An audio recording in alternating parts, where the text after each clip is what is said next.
Assalamualaikum warahmatullahi wabarakatuh. Halo guys, kembali lagi bersama kami di Bincang Skripsi episode 2. Oke, sebelumnya kita udah melaksanakan episode pertama, yang dimana pada episode pertama itu kita sudah membahas bagaimana sih caranya mengawali dalam pembuatan skripsi, atau bagaimana caranya dalam membuat skripsi yang tidak ditunda-tunda, dan berbagai tips and trik lainnya. Nah, pada episode yang kedua ini, tentunya kita akan membahas lebih lanjut lagi gimana sih cara pembuatan skripsi yang baik, dengan versi yang berbeda dan juga dengan narasumber yang sangat luar biasa ya. Guys, sebagai mahasiswa, pastinya ya, dalam dunia perkuliahan kita ingin punya banyak pengalaman, menjalankan perkuliahan dengan baik, dan tentunya kita dapat menyelesaikan studi dengan tepat waktu. Tapi, kadang kita bingung gak sih gimana caranya agar 3 hal ini dapat terjalankan dan terrealisasikan dalam waktu yang bersamaan? Bingung gak caranya? Mau tahu caranya? Yuk, simak lebih lanjut. Oke, sebelum lanjut ke pembahasan, kalau ibarat kata pepatah, tak kenal maka tak sayang, dan tak sayang maka tak cinta. Sebelumnya perkenalkan, saya Ina Putri Riswandi, mahasiswi jurusan Sosiologi angkatan 2019. Dan bersama saya pada saat ini, itu terdapat kedua pemateri yang sangat luar biasa yang akan membagi ilmu dan pengalaman yang didapat selama masa perkuliahan. Oke, let's know more about who's the speaker. Yang pertama yaitu ada Bang Faras dengan nama lengkap yaitu Bang Muhammad Faras Abil Utama. Halo Bang Faras. Halo, selamat pagi teman-teman. Oke, baik. Sebelum masuk ke pembahasan ya, terlebih dahulu kita ingin tahu lah siapa sih Bang Faras ini. Oke, Bang Faras juga merupakan mahasiswa jurusan Sosiologi angkatan 2018, dan untuk pengalaman Bang Faras itu sudah magang yang pertama yaitu di PT Pertamina Patraniaga di Padang. Dan yang kedua ada di PT Pertamina di Jakarta, Indonesia. Wow, luar biasa sekali ya pengalaman Bang Faras ini. Gimana sih Bang? Ini jadi mahasiswa magang di sini tuh sebagai apa ya Bang sana? Ya, terima kasih sebelumnya Saudara Intan. Nah, saya selama kuliah, saya aktif di beberapa kegiatan organisasi dan juga saya tidak lupa pula untuk gain new experience di luar dari kegiatan kampus. Wow. Nah, salah satunya adalah kegiatan magang yang saya lakukan. Nah, saya pribadi waktu semasa kuliah melakukan kegiatan magang di 2 tempat, namun masih dalam satu atap korporasi yang sama. Nah, ini di salah satu industri oil and gas atau di industri migas terbesar di Indonesia milik pemerintah. Ini adalah di PT Pertamina Persero, yang mana saya tergabung di dalam fungsi corporate secretary di Corporate Social Responsibility dan Small Medium Enterprises Partnership Program di kantor pusat PT Pertamina. Nah, seperti yang dijelaskan oleh Intan tadi, selain melakukan kegiatan magang di PT Pertamina Persero kantor pusat, saya juga melakukan kegiatan magang sekaligus melaksanakan tugas akhir di Subholding Commercial and Trading di PT Pertamina Patraniaga Marketing Operation Region 1 Integrated Terminal Teluk Kabung, Padang. Luar biasa sekali ya guys. Bang Faras ini bisa magang di perusahaan yang sangat besar yang ada di Indonesia ini gitu loh. Dan selain menjadi mahasiswa magang, Bang Faras ini juga aktif dalam organisasi, yaitu organisasi Society of Renewable Energy atau SRE in Andalas University. Kalau nggak salah ini organisasi yang di bagian teknik itu nggak sih Bang? Yeah. Abang yang jurusan sosiologi gimana sih bisa gabung di organisasi ini? It's a good questions teman-teman semuanya. Nah, berbicara tentang bagaimana suatu organisasi itu berdiri, itu tidak lepas dari berbagai orang dengan latar belakang yang berbeda di dalamnya. Nah, kalau saya pribadi itu melihat suatu organisasi itu kita take part di dalamnya berdasarkan interest dari kita masing-masing ya, karena mungkin each of us itu memiliki interest yang berbeda-beda. Aku pribadi, aku memang dari awal itu memang passionate di bidang energi. Bahwasanya kita semua tahu, bahwasanya teman-teman tahu pada saat ini di dunia itu sedang gencar-gencarnya melakukan energy transformation atau transformasi energi di dunia, yang mana sebelumnya kita memakai sumber energi fosil ya, atau sumber energi kotor, yang mana sekarang di perusahaan-perusahaan dunia atau di multinational company yang bergerak di bidang oil and gas itu harus bertransformasi untuk menggunakan sumber energi yang lebih bersih. Nah, kami di SRE Unan, selama saya melakukan kegiatan di SRE Unan dan selama menjadi mahasiswa, itu tergabung dalam Society of Renewable Energy tadi. Nah, di dalam divisi External Relation, yang mana SRE UNAN ini adalah salah satu organisasi atau perkumpulan pemuda yang memiliki minat di pengembangan energi baru dan terbarukan, khususnya di Universitas Andalas. Oke, luar biasa sekali ya, seorang mahasiswa sosiologi bisa gabung di organisasi yang lebih ke teknik-teknikan gitu guys. Oke, mungkin itu ya perkenalan dari pemateri kita yang pertama, yaitu Bang Faras. Yang kedua ada pemateri, yaitu Bang Muhammad Hasbi Hasadiki. Halo Bang Hasbi. Halo, selamat pagi. Ya, oke. Jadi Bang Hasbi ini juga merupakan mahasiswa jurusan sosiologi angkatan 2018, yang dimana Bang Hasbi ini punya banyak pengalaman yang luar biasa juga dalam beberapa organisasi. Organisasi pertama yang diikuti Bang Hasbi yaitu ada sebagai koordinator GIF, Forum Studi Islam FISIP UNAN. GIF itu apa ya Bang?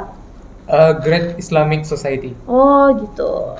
Oke, yang kedua ada sebagai koordinator konten kreator komunitas Yuk Baca. Yang ketiga ada sebagai Chief of MIT Mahardika Muda. Yang keempat ada DPP GIF Forum Studi Islam. Ada staf program Forum Indonesia Muda Regional Padang, lalu juga sebagai staf Litbang atau Penelitian dan Pengembangan Himasol FISIP UNAN, sebagai ketua pembina Ikatan Remaja Masjid Ainul Mutakin, dan juga sebagai wakil sekretaris Karang Taruna.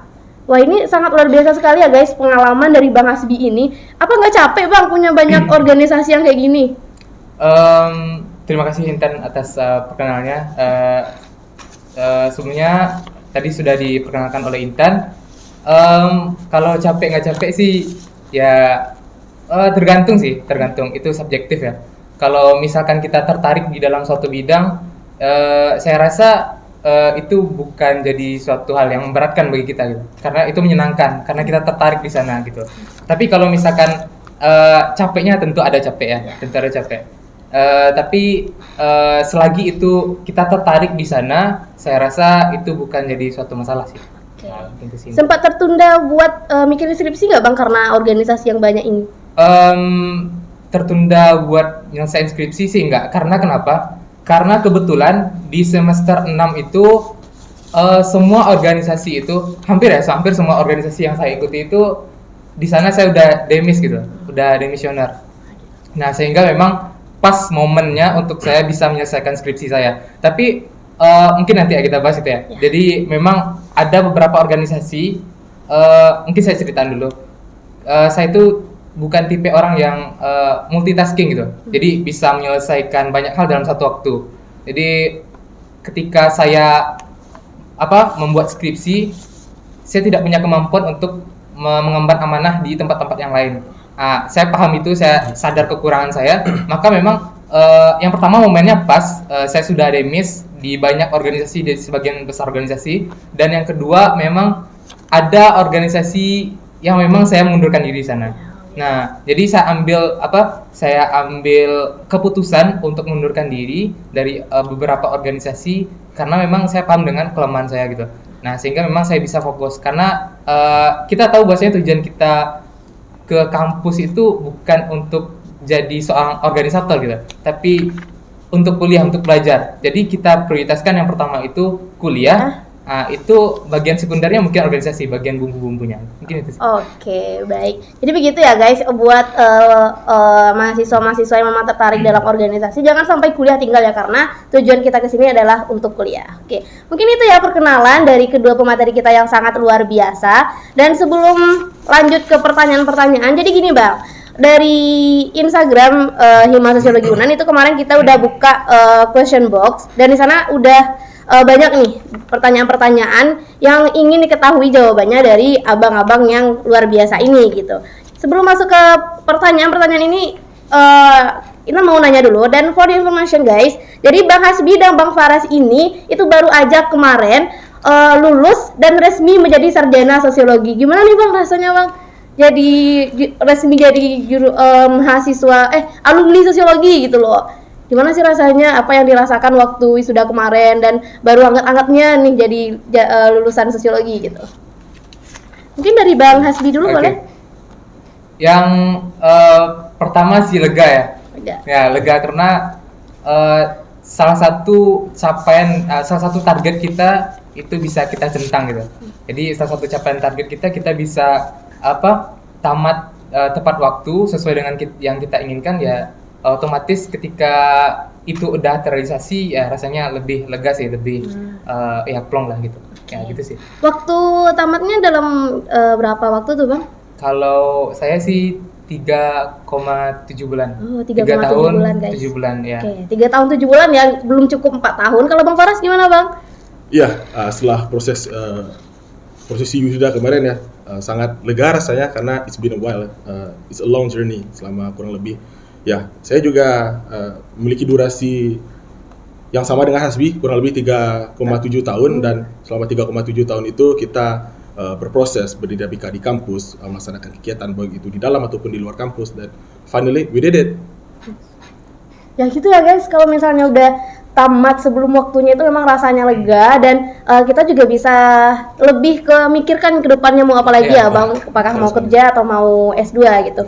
Sebelum lanjut, mungkin boleh tahu dulu nih Bang, skripsi apa sih yang kemarin Abang bikin gitu? Boleh di-spill dikit mengenai apa sih yang skripsi yang Abang bikin ini, mulai dari Bang Faras mungkin boleh. Oke, baik, terima kasih. Nah, jadi ketika skripsi yang kemarin ya, melakukan tugas akhir dalam bentuk skripsi, itu saya mengangkat judul terkait dengan bagaimana implementasi program Corporate Social Responsibility atau CSR di PT Pertamina Persero di Integrated Terminal Teluk Kabuk. Nah, berbicara tentang menyelesaikan tugas akhir skripsi, itu memang itu hal yang sebagian orang besar dianggap sebagai suatu momok ya. Namun di sini kita melihat bahwasanya mengerjakan skripsi itu harus sesuai dengan apa yang kita passionate. Namun seperti yang dibilang oleh Hasbi tadi, ketika kita melakukan suatu hal yang memang menjadi passionate bagi kita bisa lebih enjoy mengerjakannya, dan memang tidak begitu banyak pressure yang terjadi kepada kita ketika kita mengangkat suatu judul yang memang menjadi interest bagi kita.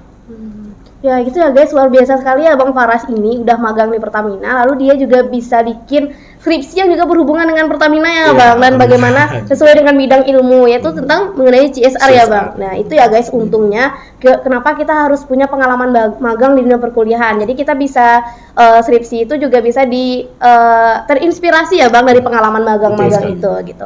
Kalau dari Bang Hasbi gimana Bang? Oke.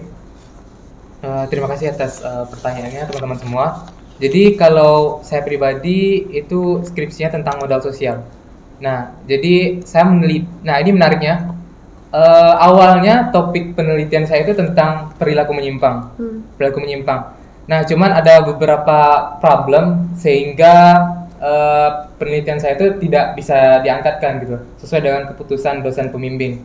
Nah, sehingga waktu itu saya mulai stuck di sana. Kalau nggak salah sekitar nggak terlalu lama sih, sekitar mungkin beberapa minggu gitu. Nah, diskusi sama orang tua. Nah, uniknya hasil penelitian yang akhirnya membawa saya kepada jenjang wisuda ini dari ayah saya. Nah, jadi ayah saya yang menyarankan untuk judul penelitian ini diangkatkan. Jadi judul penelitian itu modal sosial pemilik rumah tangga koper minyak tanah di Kelurahan Padangwasi, Kecamatan Lubuk Kilangan. Nah, tapi akhirnya pas ketika kompre judul itu dirubah. Judul itu dirubah karena memang judul itu informan utamanya itu kalau penguji itu punya pandangan hanya satu katanya untuk informan utamanya, sehingga belum bisa dikatakan sebagai kajian yang sosiologis, sehingga memang diganti seperti itu. Nah, kenapa saya tertarik di sana? Karena memang sebenarnya bisa saja sih saya tolak saran dari orang tua saya, karena saya tidak tertarik. Tapi karena yang disampaikan orang tua itu, saran dari orang tua saya itu membuat saya tertarik, maka saya mencoba untuk membuat itu. Nah, karena seperti yang kita tahu bahwasanya sekarang kita udah pada pakai gas kan, biasanya kan, udah jarang sekali orang pakai kompor minyak tanah. Nah, saya tertarik kenapa masih bisa ada industri itu gitu loh. Nah, saya ingin meneliti modal sosialnya itu seperti apa sehingga industri itu masih tetap bertahan seperti itu. Nah, cuman ketika kompre dikritik, dan akhirnya saya ubah judul di kompre. Jadi problematika skripsiannya kayak gitu. Jadi ketika kompre itu diubah, saya jadi di Padang Basi itu ada 4 industri kompor minyak tanah, dan yang masih tersisa itu 1. Nah, jadi ada 3 yang sudah kolaps. Nah, diganti, jadi ya judul penelitian saya itu lebih kepada proses tidak bekerjanya 3 pemilik industri rumah tangga kompor minyak tanah. Gitu. Jadi saya meneliti yang proses tidak bekerjanya lagi, yang 3 pemilik industri. Oke. Nah, jadi mungkin singkatnya seperti itu sih. Oke. Mungkin seperti itu ya guys, walaupun banyak rintangan dalam benar. pembuatan skripsi, tapi itu tidak menghambat kenapa kita harus menunda-nunda untuk menyelesaikan skripsi gitu ya Bang? Oke, mungkin kita langsung aja ya masuk ke pertanyaan yang udah ada dalam question box di IG Hima Sosiologi UNAN. Yang pertama yaitu ada dari akun Hello Awe. Hello Awe. Dan pertanyaannya yaitu, ini ada 3 pertanyaan ya untuk dari Hello Awe ini. Pertanyaan yang pertama, rata-rata mahasiswa semester 6 ini kayak masih banyak nggak sadar udah di semester 6. Jadi gerak bikin skripsinya itu kapan Bang? Jadi ini gimana nih Bang? Mahasiswa semester 6 yang udah mau masuk ke era semester akhir tapi nggak ada pikiran nih Bang buat bikin skripsi. Gimana nih Bang kalau menurut Bang Hasbi? Oke, terima kasih atas pertanyaannya. Dari siapa tadi? Hello Awe Bang. Hello Awe. Oke, makasih ya. Ini menarik ya pertanyaannya. Mungkin saya termasuk tipe orang yang kurang terlalu peduli lah sama skripsian gitu. Jadi di semester 6 itu memang jujur saya pribadi itu tidak terlalu memperhatikan ke skripsi gitu. Sehingga memang saya nggak sadar bahwa saya ternyata orang udah bikin TOR, dan kemudian ketika semester 7 masuk, waktu itu setelah KKN, ternyata udah ada yang sempro. Nah, cuman ketika saya tahu orang udah bikin TOR, kemudian udah ada yang sempro, itu jadi motivasi bagi saya untuk cepat menyelesaikan gitu. Nah, jadi titik baliknya dari situ sih, ketika saya udah tahu teman-teman saya udah mulai gerak, ya kenapa saya harus diam gitu. Nah, mungkin itu sih. Oke. Kalau menurut Bang Faras gimana Bang? Ya, kurang lebih sama seperti saudara Hasbi tadi ya, karena memang dari awal ya, mungkin itu riset dari semester 1 sampai semester 5 atau semester 6, itu kita memang disibukkan dengan berbagai kegiatan ya, baik itu di dalam kampus ataupun di luar kampus tadi, sehingga tidak terasa seperti yang dibilang oleh saudara Intan, Nggak semester 6 aja gitu ya Bang? semester 6 aja gitu kan. Jadi kalau aku pribadi dulu, di semester 6 itu aku baru mulai magang gitu. Aku baru mulai magang, itu tuh aku startnya waktu itu di bulan Februari 2021 sampai di bulan akhir Mei di 2021 juga. Nah, jadi setelah melakukan periode magang, aku juga mendengar tuh ada teman-teman yang telah mulai garap skripsinya ya, mulai dari masuk kantor, proposal. Nah, sehingga pada selesai KKN sudah ada di antara dari kita, salah seorang dari kita ya yang telah melakukan seminar proposal. Nah, itu menjadi motivasi dan juga semangat pacu bagi kita sendiri untuk mulai mengerjakan skripsi. Oke, kalau boleh tahu kapan sih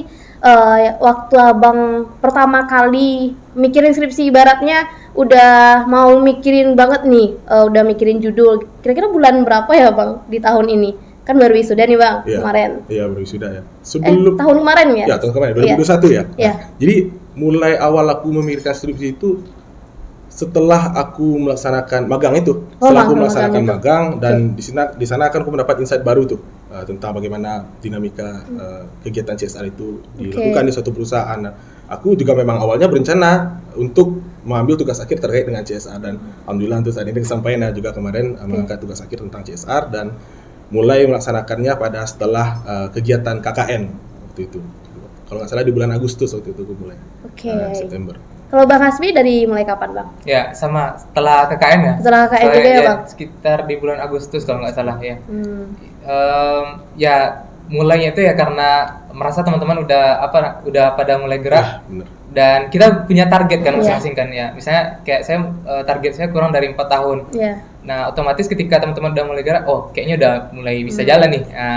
Dari situ sih mulainya.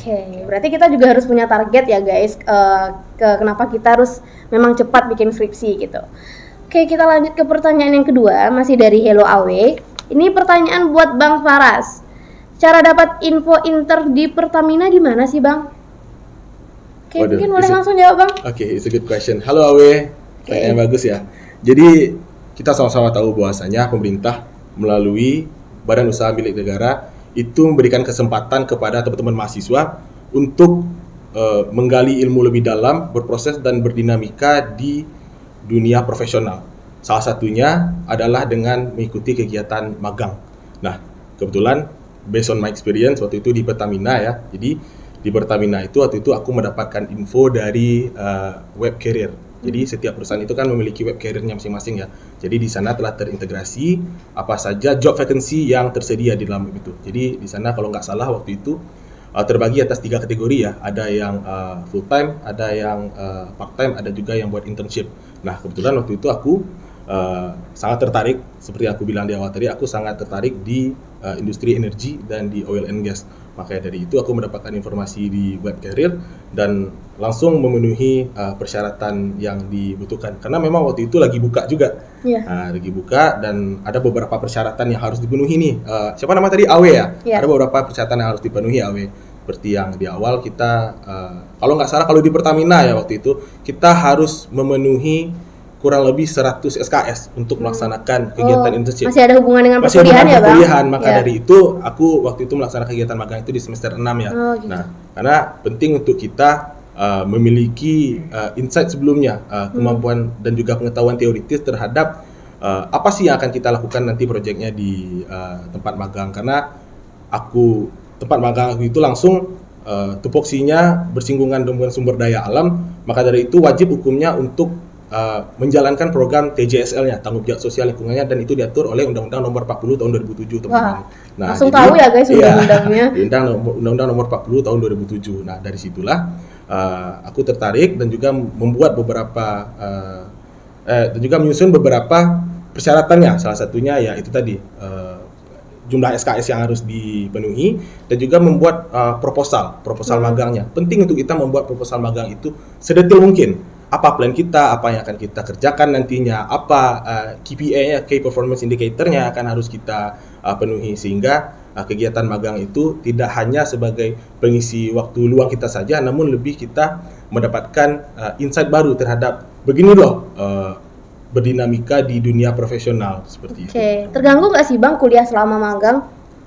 Ya, it's a good question lagi. Di sini, kebetulan selama kegiatan magang, aku juga waktu itu lagi kuliah juga ya. Kebetulan aku mengambil kegiatan magang ini juga bersamaan di waktu kuliah. Jadi karena rata-rata orang kan mengambil kegiatan magang ini di waktu libur ya. Jadi aku waktu itu juga masih di waktu kuliah. Namun sama-sama kita tahu waktu itu kita masih pakai sistem online ya. Jadi waktu itu tidak begitu mengganggu sekali kegiatan kuliah, karena di sini kita dituntut untuk bisa memiliki kemampuan time manajemen waktu. Di satu sisi kita adalah seorang mahasiswa yang memang hakikat dan juga pekerjaan utama kita adalah kuliah untuk menuntut ilmu dan juga menyelesaikan apa yang telah kita mulai. Namun in the other side kita juga harus bertanggung jawab atas apa tanggung jawab kita selama melakukan kegiatan internship tadi. Jadi memang penting kemampuan manajemen waktu, gitu teman-teman. Seperti itu ya guys, kita harus pandai dalam membagi waktu, kapan kita mau magang, kapan kita menyelesaikan skripsi, dan kapan kita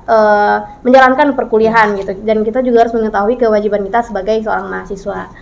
Oke, mungkin lanjut ke pertanyaan yang selanjutnya, masih dari Hello Away. Ini sepertinya pertanyaan buat Bang Hasbi.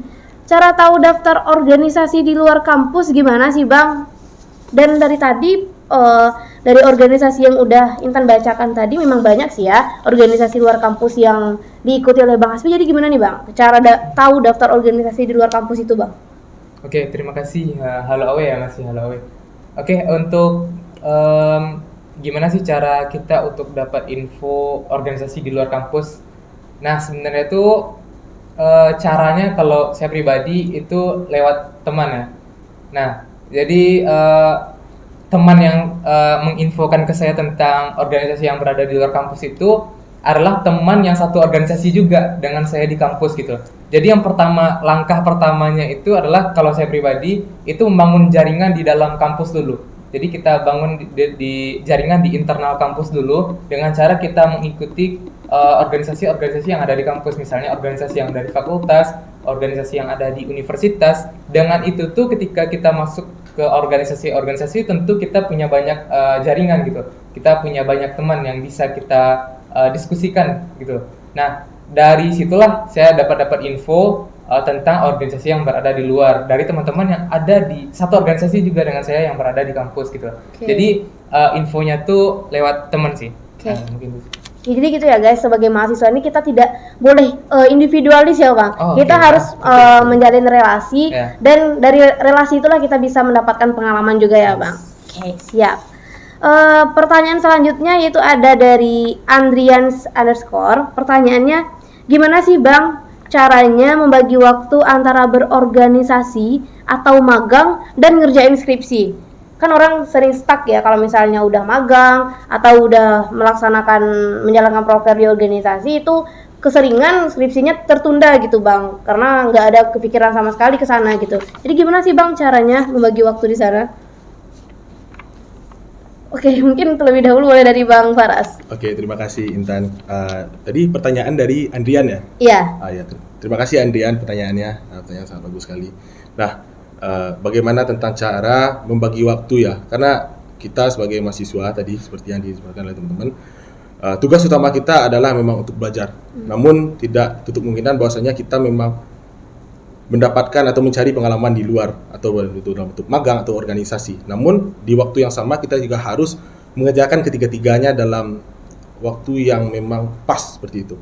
Tidak ada yang ketinggalan satupun ya. Nah, di sini penting untuk kita memiliki kemampuan time management yang baik dan juga penyusunan skala prioritas. Itu sangat penting sekali teman-teman. Bagaimana kita menyusun prioritas tadi berdasarkan hal-hal yang memang urgent bagi kita. Itu sangat penting. Dan juga selanjutnya bagaimana kita memanage waktu kita, bagi waktu kita tadi per setiap kegiatan itu supaya tidak ada satupun yang bentrok ya, bertabrakan ya. Karena memang ketiganya memang harus kita jalani dengan sangat baik dan terorganisir seperti itu. Oke, jadi gitu ya guys, kalau jawaban dari Bang Faras gimana sih cara bagi waktu? Jadi kita harus menentukan skala prioritas gitu ya. Kalau dari Mas Bi gimana Bang? Mungkin lebih dan kurang mungkin hampir sama ya dengan Faras ya. Itu lebih ke time management sih. Tapi kalau untuk yang skripsi itu memang seperti yang saya sampaikan di awal tadi, itu kebetulan saya udah demisioner itu di skripsi.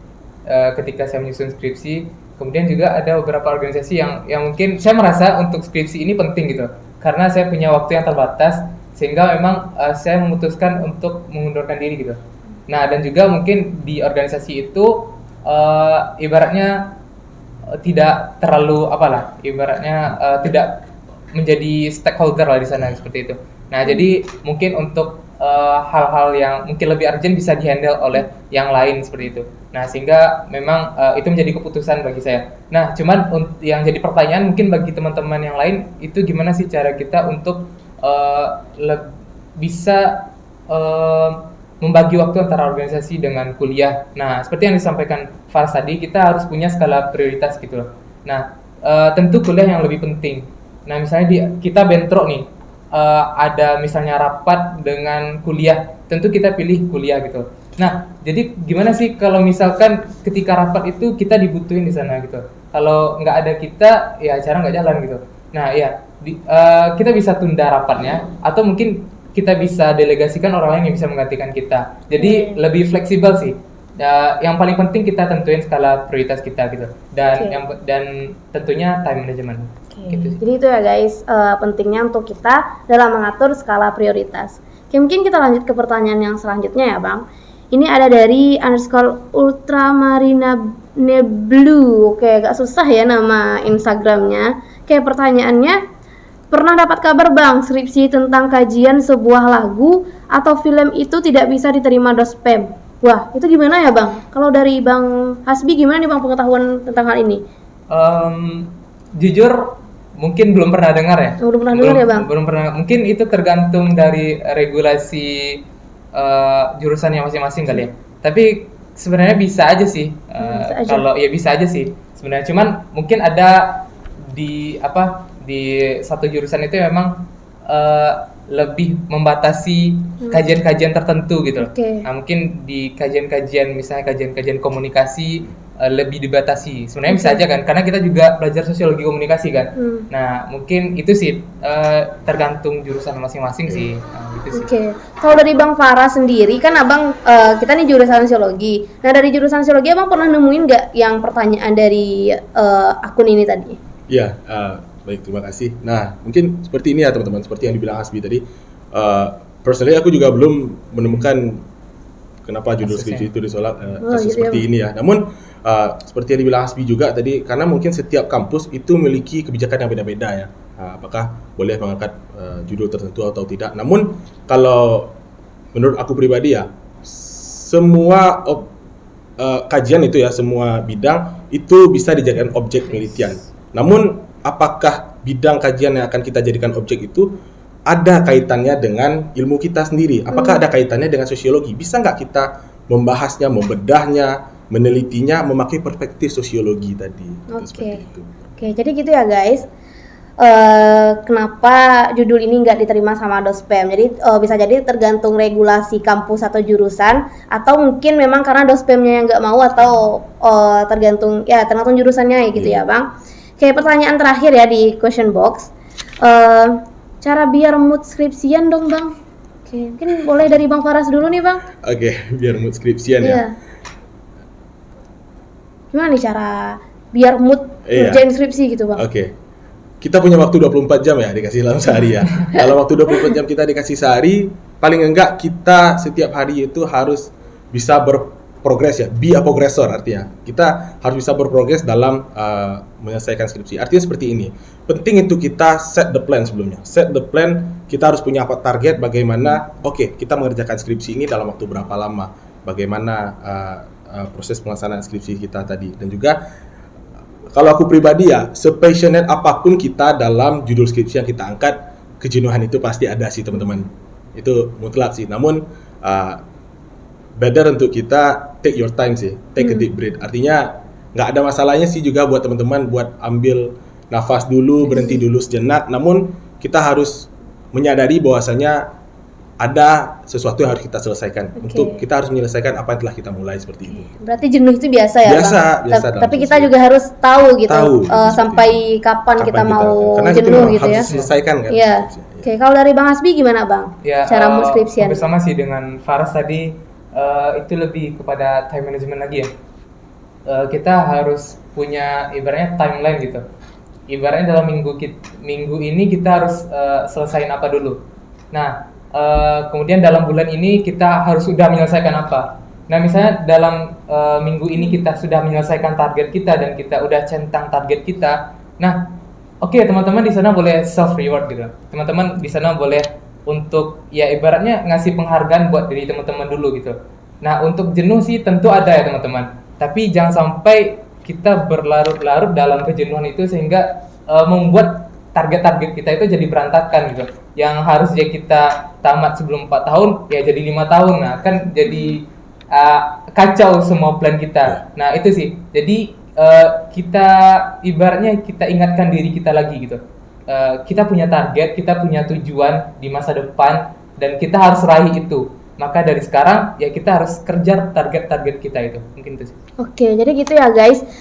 Gimana cara mood untuk bikin skripsi? Mungkin masih banyak sih Bang ini pertanyaan dari question box, tapi umumnya itu udah dijawab secara langsung dari obrolan kita yang sangat mengalir ya Bang, seperti air tadi. Oke, mungkin langsung ke closing statement aja nih Bang. Closing statement dari Bang Hasbi dulu boleh? Closing statement buat bagaimana cara kita memulai skripsi, bagaimana cara pembuatan skripsi dengan tetap berorganisasi dan dengan tetap menyelesaikan studi dengan tepat waktu. Oke, boleh Bang Hasbi?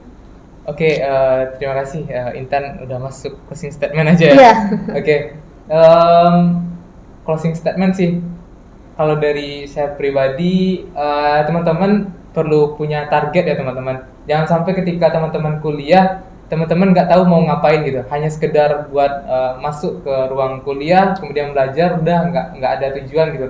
Teman-teman harus punya target. Misalnya dalam bulan ini teman-teman harus ngapain, kemudian dalam pekan ini teman-teman harus ngapain. Dan teman-teman kalau misalkan seorang organisatoris, teman-teman juga perlu membagi ibaratnya semacam catatan teman-teman. Teman-teman punya catatan yang khusus itu bahas tentang organisasi. Kemudian di sisi lain teman-teman juga punya catatan yang itu bahas tentang plan-plan teman-teman tentang perkuliahan gitu. Nah, kemudian teman-teman sesuaikan jadwal-jadwal itu, jangan sampai ada yang bentrok. Nah, dengan kita punya target-target itu, dengan kita punya plan-plan itu, timeline yang kita buat, saya rasa untuk menjadi seorang wisudawan muda lah, seperti itu ya, orang wisudawan tepat waktu, saya rasa itu bisa kita capai dengan kita juga bisa melaksanakan kegiatan-kegiatan sosial, misalnya organisasi atau organisasi di luar kampus, bahkan mungkin bisa juga menjadi aktivis kampus, banyak kita lihat kan. Tapi di satu sisi mereka juga bisa menyelesaikan skripsi dengan tepat waktu, mungkin itu sih. Jadi itu ya guys, tips and trick dari Bang Hasbi bagaimana caranya ngerjain skripsi dengan tepat waktu, dengan lulus menjadi wisudawan muda gitu, tapi tetap menjalankan perkuliahan dengan baik dan juga bisa mencari pengalaman di organisasi baik itu dalam kampus maupun di luar kampus. Oke, langsung saja ke Bang Faras untuk closing statement-nya, Bang. Oke, 3 poin dari saya. Yang pertama, penting untuk kita memiliki set the plan. Bahwasanya kita harus memiliki tujuan dan juga rencana ke depannya apa yang akan kita capai. Nah, dengan memiliki tujuan tadi, kita akan lebih terstruktur dalam mengerjakannya. Nah, dengan struktur mengerjakan tadi, kita akan memiliki skala prioritas ya, seperti yang telah kita sebutkan tadi, kita memiliki skala prioritas. Dengan memiliki skala prioritas, kita akan mencapai suatu efisiensi. Nah, mencapai suatu efisiensi tadi, itu membuat kita terstruktur akan mengerjakan satu hal. Itu yang pertama. Yang kedua, jangan tunggu peluang tapi ciptakan peluang. Karena peluang itu tidak hanya ditunggu teman-teman, tapi kita bisa menciptakan peluang sebanyak-banyaknya. Tapi pertanyaannya balik ke kita lagi sih, kita mau apa enggak. Yang ketiga, hakikat kita sebagai mahasiswa adalah untuk belajar dan juga menyelesaikan studi dengan waktu yang tepat waktu. Namun hakikatnya sebagai mahasiswa tadi, kita tidak hanya belajar di dalam ruang kelas ya, tapi juga belajar di luar. Gali ilmu sebanyak-banyaknya di luar dan tetap menjadi versi terbaik dari kita sendiri. Oke, luar biasa ya tips and trick dari Bang Faras. Jadi pentingnya untuk kita menciptakan dorongan dari dalam diri kita. Jadi kita tidak mengharapkan dorongan dari luar, tapi kita harus terlebih dahulu menciptakan dorongan atau motivasi dari dalam diri kita sendiri. Oke guys, jadi mungkin itulah sharing pengalaman dan berbagi ilmu mengenai bagaimana cara pembuatan skripsi. Mungkin sekian diskusi atau bincang skripsi kita pada episode kedua ini. Mungkin sebelum ditutup kita spadi dulu ya Bang. Okay. Spadi sosiologi. Oke, 1, 2, 3. Spadi sosiologi, spadi. Oke, sampai jumpa di bincang skripsi episode 3. Bye.